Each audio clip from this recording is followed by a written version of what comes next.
So welcome everybody. We are here for the Spark Cafe, which is part of Spark the Change India, an amazing event that's coming to Pune in February. I'm here today with Sarika Karbanda and Sunil Mundra, and I would just like to kick off by introducing Sarika. So Sarika Karbanda is an entrepreneur and lean change facilitator, coach, and trainer with over 20 plus years of experience working across the globe. Her passion, be the change you want to see in the world, which is terrific. Her global experience in helping organizations transform and increase business agility has spanned Poland, the Czech Republic, the Nordic countries, the UK, India, Singapore, and the US, which still completely blows my mind that you've done this so far over the world. Using her key strengths built over core values of integrity, intelligence, and energy, she pursues excellence in both her personal life and, more importantly, how she strives to work with clients to help build a growth mindset and a flexible change toolkit into the hands of change champions, which is what Spark the Change is all about. Sarika is now the program chair of Spark the Change India and is bringing Spark brand to India for the first time. Brave, brave woman. So welcome, everybody.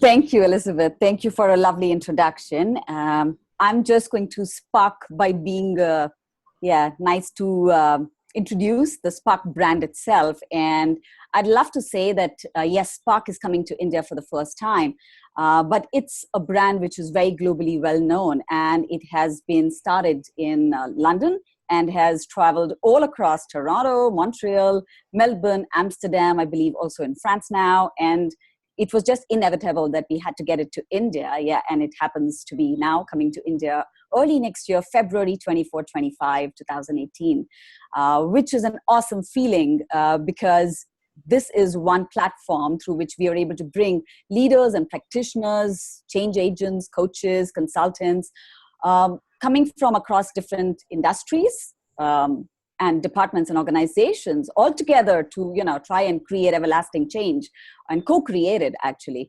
and join this awesome high energy movement of change as we call it, right? So it's wonderful that we can do that through this amazing brand. And having said that, I think today we, like Elizabeth already introduced, we have an awesome guest speaker at Spark Cafe today, our awesome Spark speaker, Sunil Mundra, who joins us from Pune, which is also the place where I am in today. And it's again very global because Elizabeth's from at Toronto in Canada. Burlington. And, Burlington. Ontario. Yeah. We'll just say Ontario and we'll call it there. Yeah. And we are pretty much talking across the globe. And interestingly, Sunil is in the same place as I am right now because he was in London a couple weeks ago.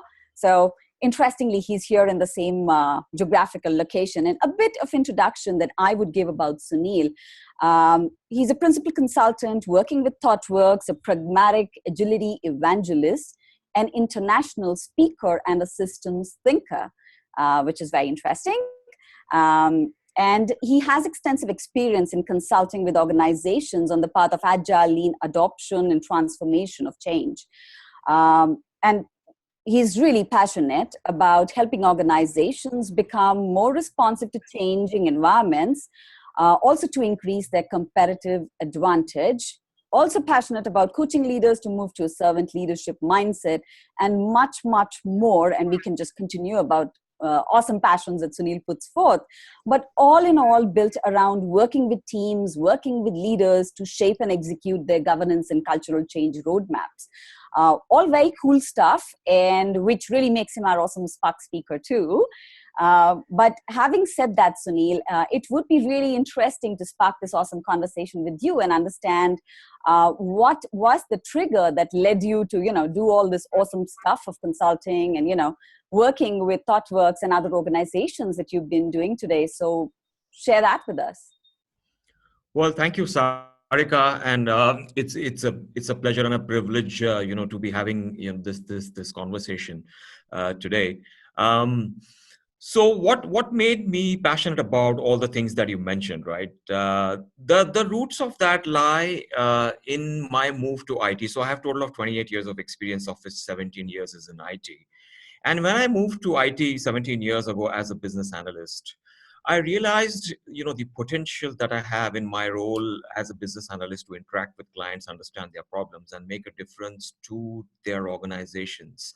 And more importantly, to make a difference to the lives of the people, be it, directly those businesses which I was working with, the people who were there, or be it their customers who were using the solutions, which were being developed by us. So I saw the potential for that impact, and I also saw that impact being made, and my work contributing to that. And that really stoked my passion further to make a difference to people and organizations. And then having spent a good amount of time as a business analyst, I moved to Thoughtworks 7 years ago, got this opportunity to be in the Agile and Lean space to help organizations unlock their potential for agility and adapting to change. It's been a fulfilling experience, because today organizations, if they're struggling to deal with change. And you go there, you make a difference. You see the look of satisfaction in the eyes of the leaders when that change, they are able to embrace that. Well, they take small steps towards doing it. And you see the difference being made, and the look of satisfaction and in the eyes of the people, and the smiles on the faces of the people you interact with. I think that's what keeps me going. Right. That's very telling, right? The smiles especially. I mean, you see the sense of satisfaction coming through those smiles, and it's amazing. It's a sense of achievement and satisfaction that you as a change agent will get, right? I can so relate to that. Absolutely, Sarika. So that's really what keeps me going. I've always been involved in client-facing work, and that's what drives me to do even more. Awesome. So tell us what made you get involved in Spark the Change India? I mean, I know we've been having conversations, but you've been doing international speaking engagements, and you've been discussing different topics of a similar nature. But we would love to understand, right? I mean, why Spark the Change India? Well, Sarika, I think I want to give you the credit, for making me aware of this conference, and also nudging me, as I call it, to submit my talk. As you know, I was busy at the time when the talk submissions were closing, moving from UK to India, and I was not sure whether I would have enough time to think about the topic that I want to talk about and apply, etc. But I think after speaking with you, what interested me about Spark the Change are 3 or 4, things. One is that it's about change. And that's the topic which is a hot topic today, because as I mentioned, organizations are having difficulties in dealing with and adapting to change today. So it is a topic of the day, and it's a topic which I think we all want to learn about, how to get better at doing it. The second part is that it cuts across domains. So I have been speaking at a lot of conferences, but most of those conferences are agile and lean, and a lot of those conferences are restricted to information technology. But what excited me about this conference is that it cuts horizontally across different industries, and it's about change. So I think it's an opportunity for me to be there to share what I know in terms of my experience and my thoughts on my topic, but also to learn from other practitioners from other fields and other domains. So that's the second point. The third point is, obviously, it's an international conference. And I think for the first time is that, although I have spoken at conferences in multiple countries, but they're specific to those countries. This is, I think, probably the first conference which is truly a global conference in nature. And last but not the least, it's happening in my hometown, Pune.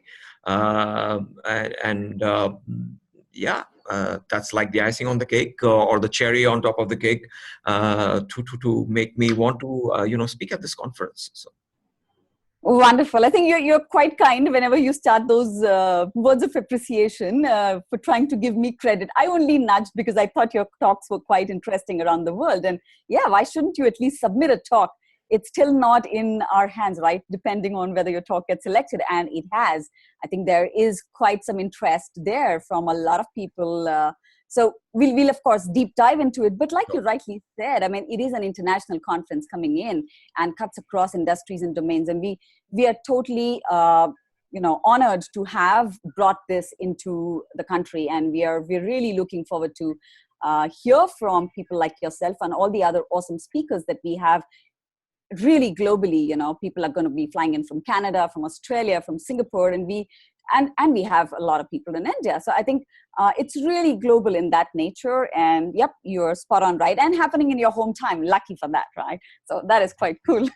So thanks for sharing. Which brings me to dive into the topic itself for the talk that you have at Spark the Change India, which is titled "Infuse Life and Embrace Change." And that's, I believe, where you highlight certain key characteristics of living systems that enable, them to deal with change effectively and suggest actionable guidelines that will help leaders bring organizations to life and not just help survive, but also thrive on change, which is, an ambitious state that we all want to be in, of course. And I think you put it quite well. But, if you can unveil some more aspects around this talk, also a bit on the key struggles that you think organizations face around change and what your talk will deliver for our Spark participants. I think that would be wonderful. Yeah, sure, Sarika. So thanks for the intro about the talk. So in my experience as an Agile and Lean consultant, while you see several symptoms of organizations struggling to deal with change, the responsiveness to customer needs is slow, people are unhappy, there's a divide between business and information technology. Those are all symptoms which organizations are facing today. But what made me introspect is that, is there a pattern to all of this? Is there something deep which underlie all of these symptoms and the problems which organizations are facing? And what made me realize, the root problem is that I looked at living systems and socioeconomic systems, human beings, bacteria, jungles. You take political systems, you take economies. All these systems have evolved over a period of time, and they have adapted to change. So if you take the example of us as human beings, we were apes, in our initial stage of who we are today. And then we evolved into different shapes and sizes and colors based on the environments we were in, and we are still evolving. And we are adapting to the changing environment around us. And the same is the case with all other natural and socioeconomic systems, which are effectively adapting to change. So my premise or my hypothesis is that organizations are struggling today to adapt to change because they do not have life in them. And what I mean by that is that they are modeled as mechanistic or closed-ended systems. And to me, that really is my hypothesis. And when I look back at my own advice, which I have given to organizations to improve on their agility, it actually boils down to bringing life into the organization so that they can deal better with change. So I thought that maybe that is what I want to talk about, at this conference, which is all about change. And that's why I chose this topic, which is infuse life for embracing change. So what I'm going to talk about here is give a couple of examples of companies which I feel were not doing something too wrong in their businesses, but somehow they ignored the changes in the environment, and suddenly, they lost the ground, they lost value, and they lost their identity in a very, very short period of time. And these are very well-known brand names. So we'll look at a couple of those companies. We'll understand what makes living systems, natural systems, adapt to change so well. And then also understand the differences between living and non-living systems, or living systems and closed or mechanistic systems. And then I would go on to talk about what does it mean for our leaders in organizations? And by leader, I mean anyone having any kind of influence within an organization. It's not about a title. So Right. any person having any influence in an organization, what can that person do to infuse life into the organization, and what does that mean in terms of their outlook and thinking and the mindset which they need to have? So what do they need to transition from and transition to? I will talk about some of those things which they can take away and start implementing, hopefully from the next day itself. Awesome. It's interesting because you say, yeah, leaders, we don't really mean one top level leadership or so, because it really means the people who can influence that change. And that's so true, right? It's everybody who's got a role to play there. And it's not just what we assume for someone to say, oh, it's the leaders, that only means the top level. It's not true. Yeah. No, it's not true. Not in today's organizations where, we have knowledge workers, we have people who can think, Right. who can understand, why, we are doing something, who believe in a purpose, which they are associated with. So I think in that sense, I think all of us as knowledge workers have influence. So in that sense, yes. And leadership is today very situational, and it changes, and somebody does take a little bit more leadership depending on the situation, and therefore this talk, I think, is for everyone who's attending. So Awesome. I just have to jump in. We've got about 2 minutes left, so if there's any key points, this has been very, very interesting, but we do have a time limit. We have to adapt to the time limit. We do. Thank you so much, Elizabeth. We do. So one final question then, Sunil, would be, what do you think could be a potential? I mean, we're of course talking about a number of exercises that you would, take the participants through during your talk, but perhaps one or two key takeaways that you would like to leave the Spark participants with?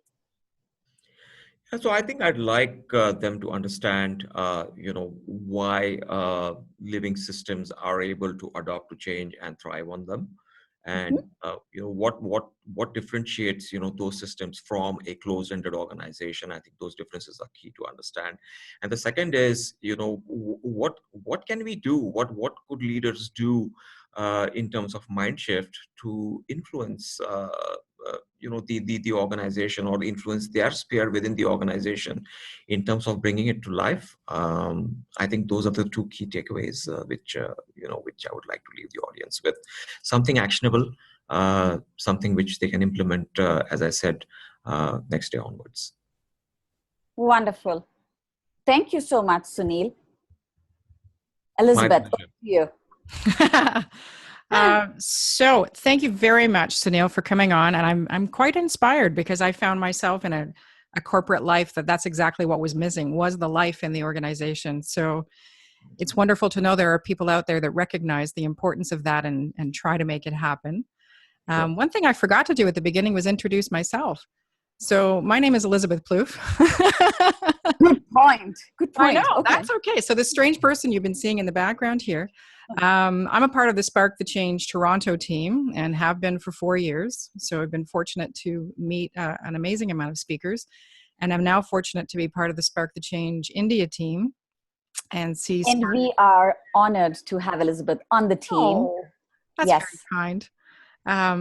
The honor is mine. It's been amazing to watch Sarika and all her hard work in bringing this amazing event to India. So if you haven't had a chance to check it out now, and this is the first time you're learning about it, I invite you to visit the Spark the Change India website, sparkthechangeindia.com. And we do have stuff going out on Twitter, so you can check us out there at Spark Change In. Details are there about our speakers, so you'll be able to see soon the wonderful video that we were doing today with Sunil and some of our other speakers, Sarika's wonderful blog posts, and just learn about it. Get inspired. Come on out.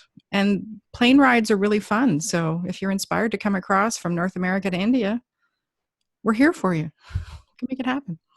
Let's spark some change. Let's spark some change. So thank you, everybody, very much for joining us. And again, I encourage you to visit sparkthechangeindia.com and learn more about the event and register and come and enjoy being sparked and learn how to put life back into an organization. Thank you. Thank you for joining us, Sunil. Thank you.